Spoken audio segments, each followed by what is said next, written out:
আসসালামু আলাইকুম। বিএসবিআই চ্যানেলে স্বাগত। আজকে আমরা দেখব যে ব্যাংকিং সেক্টর এবং শরিয়া ভিত্তিক যে ব্যাংকগুলো আছে সেইগুলা নিয়ে আমরা একটু দেখার চেষ্টা করব। ব্যাংকিং সেক্টরে কি অবস্থা, আমাদের শরিয়া ভিত্তিক ইনভেস্টমেন্ট আমরা কিভাবে করতে পারি সেই ক্ষেত্রে। তো আমাদের ব্যাংক ছিল, ইসলামিক ব্যাংক এইগুলা ছিল: Exim bank, SIBL, first security bank, union bank, GIB এবং আইসিবি ইসলামিক ব্যাংক এখনো টিকে আছে। আর এখন রয়েছে হচ্ছে ইসলামী ব্যাংক, ঘুরে দাঁড়ানোর গল্প, শাহজালাল ব্যাংক, শাহজালাল ইসলামী bank, continuous, standard Islamic bank. অনেকে হয়তো জানেন না এটা একটা ইসলামিক ব্যাংক, কনভেনশনাল ব্যাংক থেকে ইসলামিক ব্যাংকে ট্রান্সফার হয়েছে, মানে রূপান্তর ঘটেছে। আর আল আরাফা ইসলামী ব্যাংক রয়েছে এখন পর্যন্ত। তো এই ব্যাংকগুলা তো আমাদের এখন সময় চেঞ্জ হচ্ছে, বদলাচ্ছে, ব্যাংক বদলাচ্ছে, আর আমাদের বিনিয়োগের দুনিয়াটাও দিন দিন যেন ধীরে ধীরে ধীরে ধীরে ধীরে সংকুচিত হয়ে আসতেছে, কমে আসতেছে। 5টা শরিয়া ভিত্তিক ব্যাংক ফার্স্ট সিকিউরিটিতে দেখলাম, জিআইবি, ইউনিয়ন, এক্সিম, এসআইবিএল সবগুলা মিলা এখন নতুন একটা ইউনাইটেড ইসলামিক ব্যাংক নামে নতুন একটা রাষ্ট্রীয় শরিয়া ব্যাংক হইতাছে। একটা যুগের শেষ আর একটা যুগের শুরু। কিন্তু এইখানেই শেষ না।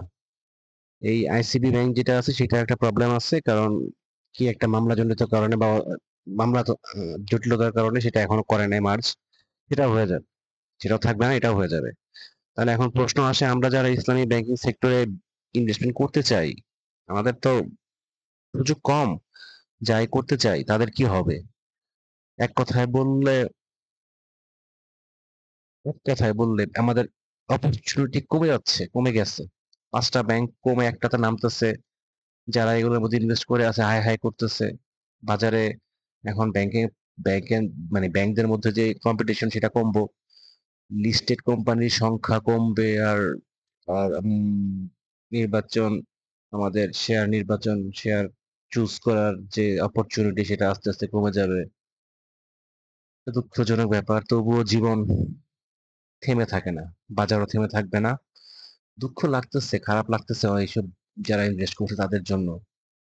কিন্তু অনেকের এই ব্যাংকগুলোর প্রতি অনেক আবেগ ছিল, দীর্ঘদিনের একটা বিশ্বাস ছিল যে এক্সিম ব্যাংক একটা বড় বড় নাসা গ্রুপের মতো ব্যবসায়ীর ব্যাংক।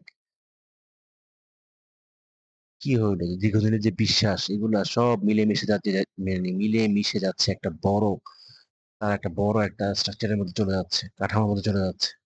তা আমরা যদি বিগ পিকচারটা দেখি, এটা আসলে শরিয়া ভিত্তিক যে ব্যাংকগুলো আছে এই ব্যাংকগুলোর একটা, যদি আমরা যদি আমরা এটা বিলিভ করি, এটা একটা শুদ্ধিকরণ প্রক্রিয়া।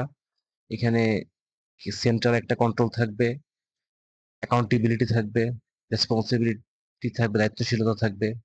তাই আমরা যারা ইনভেস্টর আছি তাদের স্বল্প মেয়াদে সুযোগ কমলেও দীর্ঘমেয়াদে আমাদের এই সেক্টরটা, এই শরিয়া ভিত্তিক ব্যাংকে ইনভেস্টমেন্ট বা ব্যাংকের যে ব্যাংকিং সেক্টরটার স্থিতিশীলতা বাড়বে। আর যারা শরিয়া ভিত্তিক নীতিতে যারা বিশ্বাস রাখেন, তাদের জন্য এই যে নতুন যদি ব্যাংকটা আসতেছে সেটা যদি মার্কেটে লিস্টেড হয়, সেটা ভবিষ্যতে হইতে পারে, যেটা রাষ্ট্রীয় ব্যাংক থাকবে, গভর্নমেন্টের একটা ব্যাকিং থাকবে, তো সেটা হইতে পারে একটা নতুন সম্ভাবনার একটা সেন্টার, কেন্দ্র। তো শেষ কথা এটাই, আমরা যারা ইসলামী ব্যাংকিংটা ভালোবাসি, শরিয়া ভিত্তিক ব্যাংকিংটা ভালোবাসি, তাদের মনে কষ্ট থাকবে। তো যাবেন, যেমনটা বলা হয় আর কি, the show must go on. বাজারের নিয়ম এইটাই, চেঞ্জই একমাত্র কনস্ট্যান্ট, চেঞ্জটাই কনস্ট্যান্ট। তাই চোখ রাখতে হবে, শিখতে হবে, হিসাব করে চলতে হবে, আর সময় মতো সিদ্ধান্ত নিতে হবে। ইসলামী ব্যাংকিং এর নতুন গল্প তাহলে শুরু হতে যাচ্ছে। তাহলে আজকে এই পর্যন্তই। ভিডিওটা ভালো লাগলে লাইক, কমেন্ট, সাবস্ক্রাইব করে পাশে থাকবেন। ইনশাল্লাহ আমরা ফিরবো আবার নতুন বিশ্লেষণ নিয়ে।